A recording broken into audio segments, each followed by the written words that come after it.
Colosenses, la carta del apóstol Pablo a los Colosenses. Ustedes saben que estamos adentrándonos cada vez más, un poco más en este pasaje que está entre el versículo 15 y 23. Bien. Mire, cuando uno lee los evangelios y lee hechos así extraordinarios del Señor Jesús, por ejemplo, ¿recuerdan cuando el Señor Jesucristo calmó la tempestad? Está relatado en Mateo y creo que en Marcos. Él calmó la tempestad y dice que los discípulos estaban espantados porque las olas que estaban a punto de venirse encima de la barca eran gigantescas. Tan gigantescas que dice que la barca en ese vaivén de las olas, cuando se produce, las barcas de la época dicen que eran barcas de más o menos unos 15 metros de largo por 3 metros de ancho, hechas de madera, con una vela y un timón. ¿Bien? Y las olas que se producían en esa tormenta eran olas que hacían que la barca subiera y bajaba, subía y bajaba. Y de acuerdo al relato, cuando la barca estaba abajo, hundida en el agua sube alrededor, ¿cierto? Se arman paredes de agua. ¿Se hace la idea? Ya. Se arman paredes de agua. Entonces dice el texto que las paredes de agua superaban el asta del palo de la vela, de la barca. ¿Ah? Es decir, cuando la barca estaba arriba, estaban felices, pues no había agua. Pero cuando la barca bajaba, se armaban unas verdaderas paredes de agua a su costado. ¿Cómo estaban los discípulos? Con semejante tormenta y terremoto de agua, ¿cómo estaban? Espantados. ¿Y cómo estaba el Señor Jesús? Durmiendo. ¿Quién lo entiende? Uno podría decir, ¿no? Pero eso es lo que hace la fe que conoce al Señor. La fe nos desafía a hacer cosas no habituales. La fe nos desafía a actuar no necesariamente como nos indican los sentidos. Y los discípulos estaban espantados y el Señor estaba durmiendo. Yo creo que el Señor se quedó dormido. Yo creo que el Señor se quedó dormido a propósito. Se durmió de verdad, pero yo creo que se durmió a propósito de verdad. Él podría haberse quedado despierto todo el rato en la tormenta, pero él a propósito se quedó dormido. ¿Sabe para qué? Para mostrar un contraste entre lo que hace un hombre que confía en Dios y hombres naturales que no tienen confianza en Dios. Y cuando los discípulos ya no daban más del espanto, despiertan a gritos al Señor y le dicen: Señor, sálvanos que nos morimos. Y el Señor se despertó, se levantó, dice el texto, es decir, estaba acostado realmente durmiendo, se levantó y antes de hacer cualquier cosa, los retó. En medio de la tormenta le dijo, no fue un reto, fue algo más suave que un reto, pero fue como decimos los chilenos, un pequeño tironcito de oreja. ¿Ah? Les dijo, ¿por qué estáis así amedrentados? Y uno dice, pero Señor, ¿no estás viendo las olas? Y es que eso hace la fe, te desafía a no tener los sentidos como cualquier ser humano. Le dice, ¿por qué estáis así amedrentados? Y otro evangelio dice, ¿dónde está vuestra fe? Y entonces dice que se levantó, reprendió al mar y al viento y se hizo al instante una gigante bonanza. Los discípulos quedaron así, impresionados, y dijeron, ¿qué hombre es este? Yo creo que ellos cambiaron de ahí para adelante y cambiaron definitivamente porque conocieron un aspecto del Señor que ellos no conocían,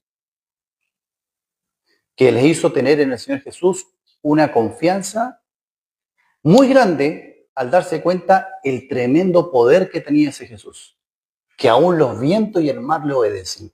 ¿Qué ¿Qué es lo que no puede hacer este hombre? Debieron haber pensado. ¿Qué es lo que está fuera del alcance de su poder? Debieron haber pensado. Parece que nada, porque hasta el viento y el mar le obedecen. Con una sola palabra, absoluta calma. Y yo creo que ellos pensaron, de ahí para adelante, la próxima vez que nos pase algo así, nos vamos a poner a dormir al lado del Señor. Vamos a estar durmiendo, porque eso es lo que debió haber hecho la fe en ellos. Haberlo hecho sentarse junto al Señor a descansar, en medio de la tremenda tormenta. Pero eso es lo que hace conocer al Señor. Y lo que tenemos aquí en Colosenses es, ¿saben qué es lo que es, hermanos? Es una invitación a que conozcamos mejor al Señor que está en nuestra barca. Que podamos enfrentar las tormentas de nuestra vida conociendo de mejor manera al Señor que está en nuestra barca. Porque el que estaba en la barca con los discípulos era el Señor Jesucristo. Y el que está en la barca con tu vida es ese mismo Señor Jesús, pero con un nivel de autoridad aún más grande que la que alcanzaron a ver los discípulos. Y eso es lo que está relatado aquí en Colosenses, en estos versículos. No son exhortaciones, no son tirones de oreja para la fe de los creyentes, no son llamados a que hagamos algo. Es que tú leas y digas, wow, tremendo Señor que está en la barca de mi vida. Es un llamado al corazón del creyente para que confíe en su Dios porque escucha y lee lo que está leyendo. Y mi esfuerzo frustrado, hermanos, es agarrar estos versículos y dárselos a entender a ustedes. Primero entenderlo yo, para luego tratar de dárselos a entender a ustedes. Pero lo principal es que ustedes al leer estos versículos, que como les dije al principio, son densos, puedan deleitarse en lo grande que es Jesucristo, en la autoridad que tiene y cómo ustedes pueden esa autoridad que Él tiene procurar aplicarla en sus propias vidas, en las vicisitudes que la vida nos hace enfrentar a cada uno de nosotros, ya sea producto de nuestros propios errores o producto de la maldad de este mundo o producto del enemigo de nuestras almas o producto de las pruebas que Dios trae en nuestra vida también. Porque lo que pasó en ese mar de Galilea lo produjo Dios para probar a sus discípulos, para hacerles crecer. Así que leemos.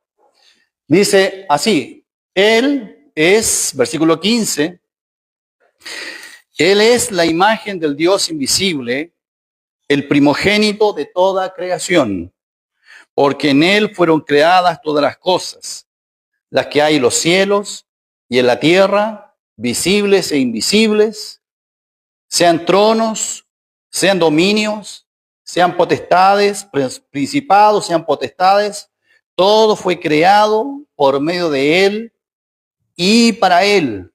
Y Él es antes de todas las cosas, y todas las cosas en Él subsisten. Y Él es la cabeza del cuerpo que es la iglesia.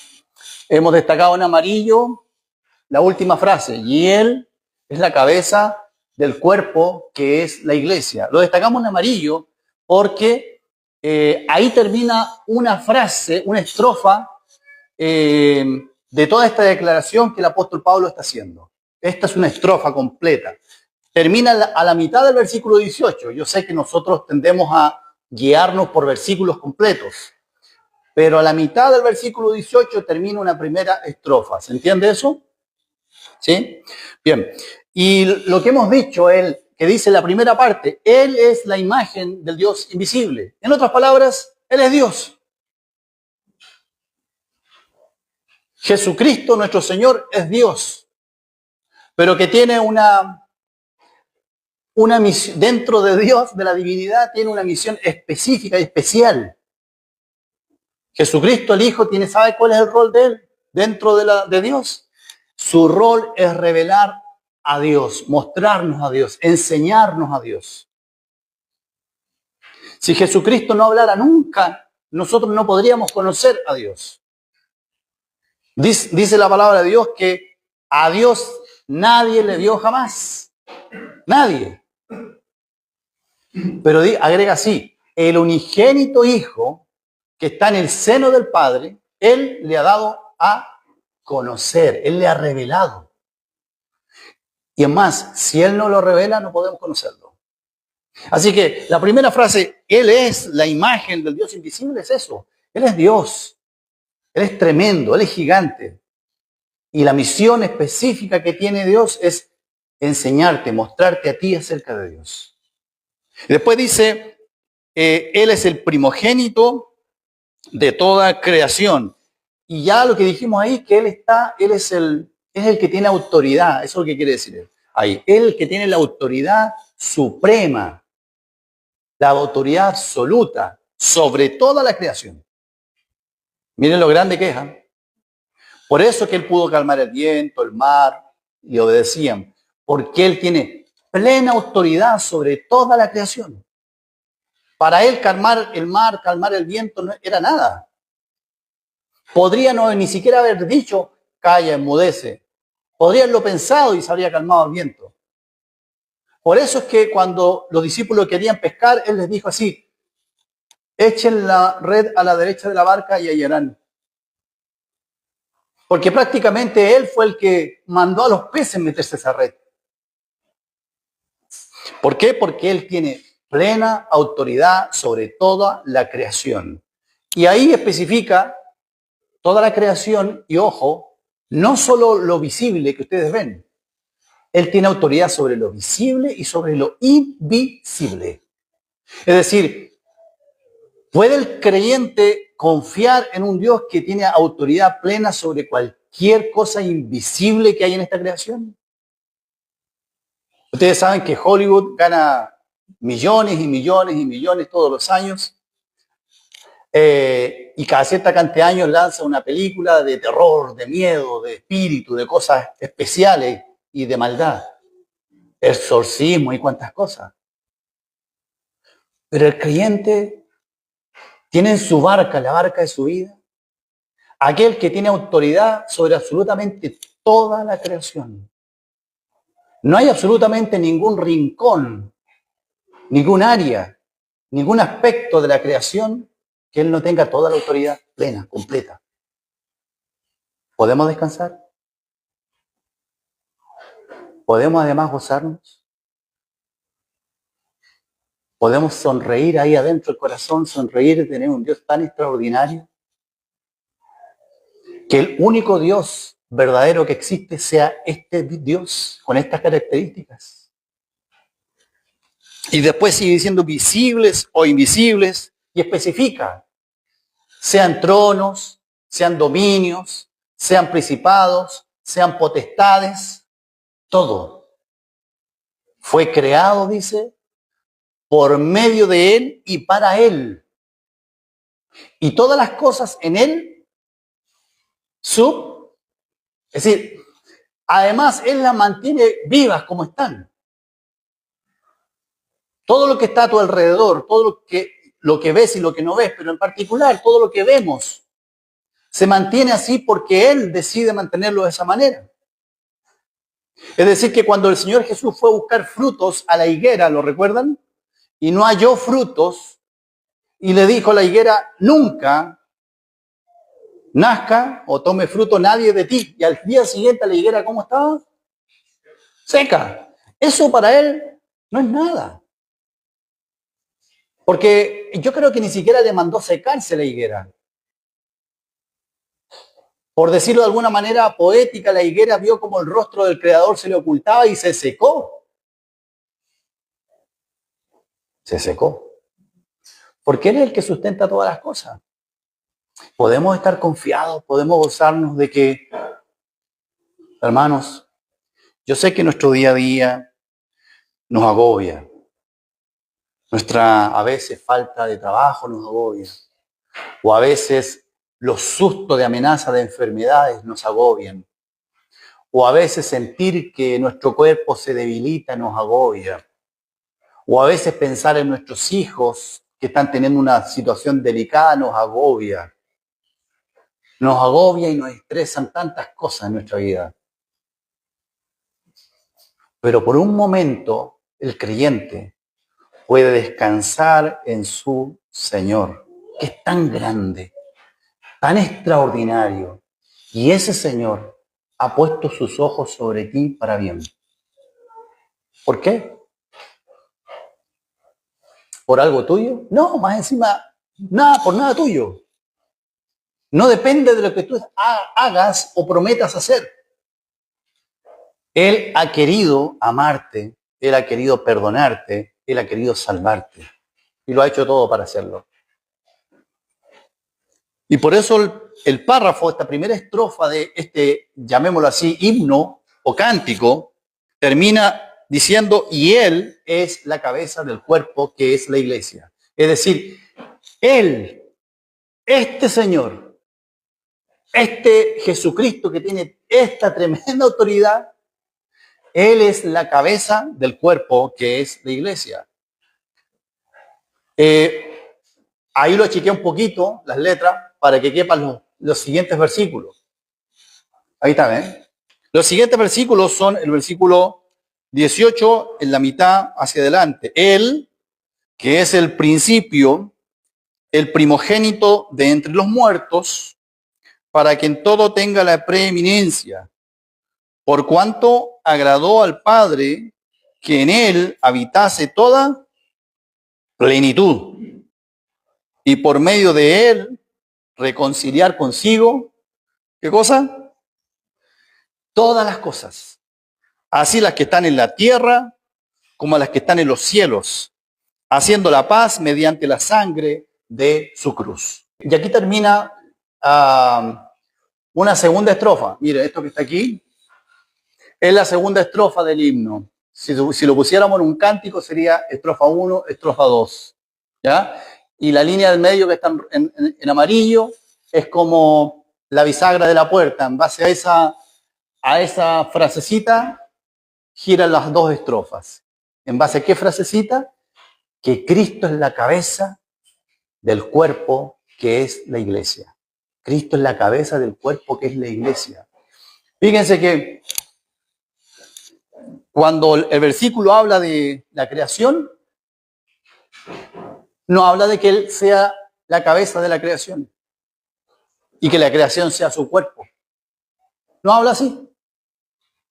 Cuando habla de las autoridades, principados, potestades, dominio, trono, no dice que Él es la cabeza de todas esas cosas y que esas cosas son su cuerpo.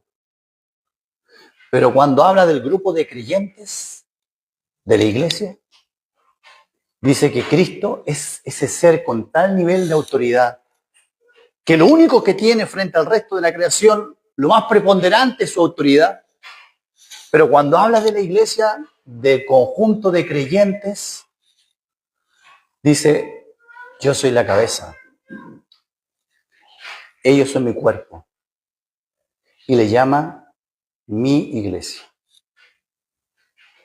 ¿Por qué ocupa esas figuras, cabeza, cuerpo? ¿Por qué creen?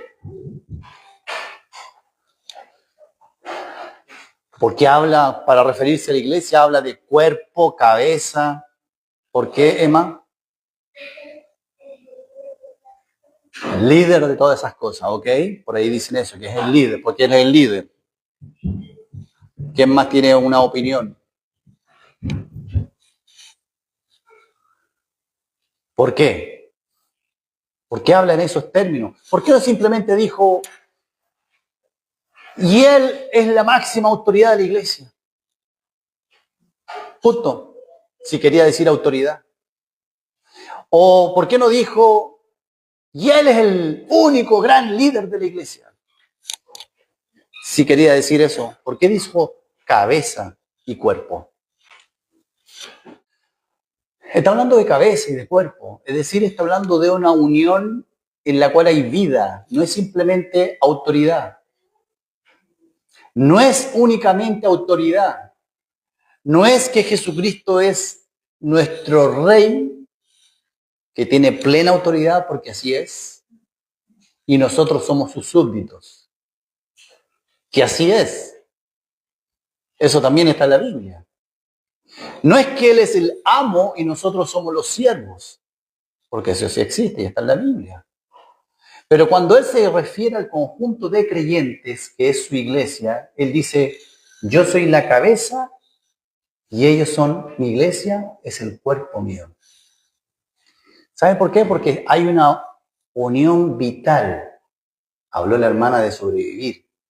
Hay una unión vital, hay vida de por medio entre la cabeza y el cuerpo. No somos un robot que tiene una cabeza mecánica y que se mueve y mueve el cuerpo.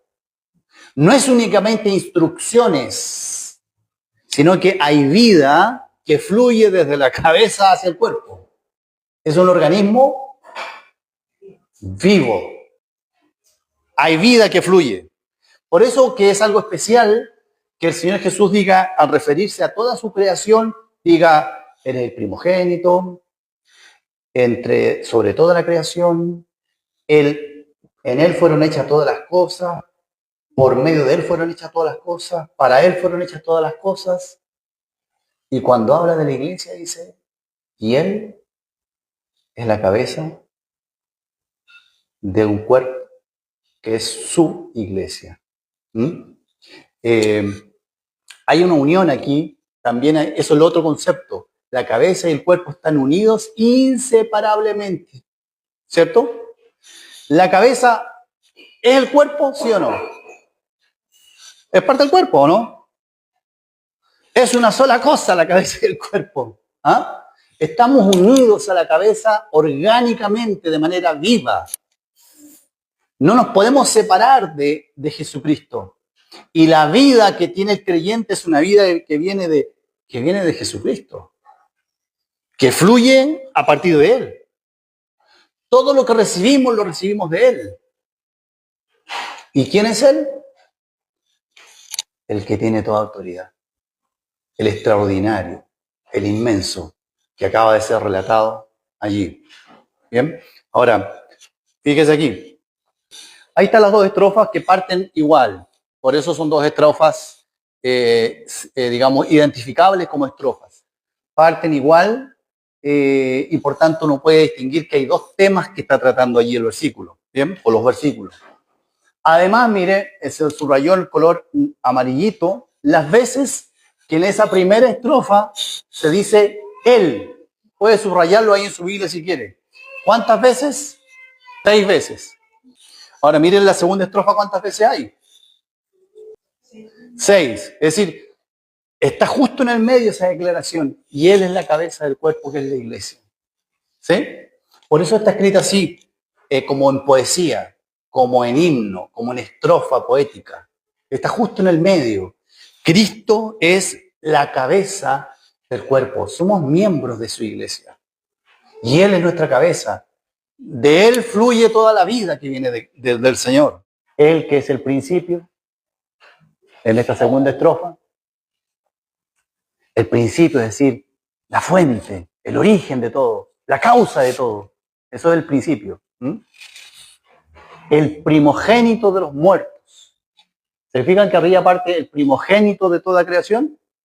La primera estrofa tienen como un paralelo ambas estrofas. El primogénito de los muertos. ¿Qué quiere decir el primogénito de los muertos?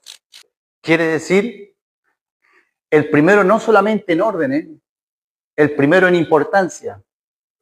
No es el primero en la fila, únicamente, sino que es el primero en importancia, en relevancia, en preponderancia. Miren, allá arriba, en toda esa primera estrofa, está Jesucristo como el dueño de la creación. El creador, el autor, el dueño de toda la creación. Y aquí está Jesucristo como el dueño de la nueva creación. Aquellos que han muerto con Cristo y han resucitado nuevamente con Él. Los creyentes. Por eso que parte con esa frasecita en amarillo. Y Él es la cabeza del cuerpo que es la iglesia. Porque de aquí comienza a hablar de toda la nueva creación. Por eso Él dice que Él es el primogénito de entre los muertos.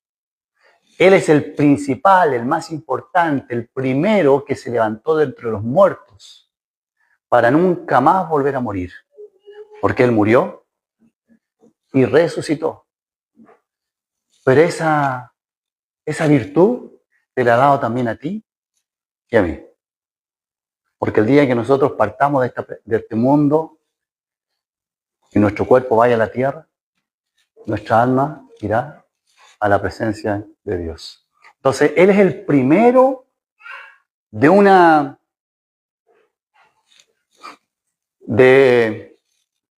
casta de hombres y mujeres salvadas que nunca más van a morir. El primogénito de entre los muertos. Y después dice, para que en todo tenga la preeminencia, en todo, en la creación, en la iglesia, en todo, tenga la preeminencia. Y luego agrega, por cuanto agradó al Padre que en él habitase toda plenitud. Le agradó a Dios que en Jesucristo su Hijo se cumpliera todo. Entonces, cuando usted, hermano, hermana, en su vida cristiana necesita fortaleza, ¿a quién tiene que acudir? A Cristo. ¿Y con qué confianza puede acudir a Él? Máxima.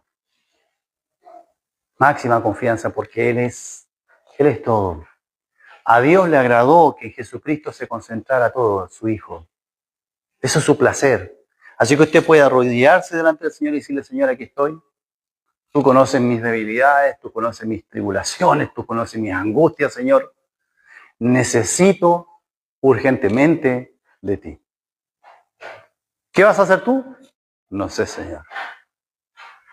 Lo único que te puedo decir es que puedo descansar plenamente en aquel que es mi cabeza, no solamente mía, sino de toda mi iglesia donde me congrego. Vamos a terminar en oración porque creo que el tiempo ya se nos ha ido. Y vamos a continuar estudiando esta carta en las próximas semanas.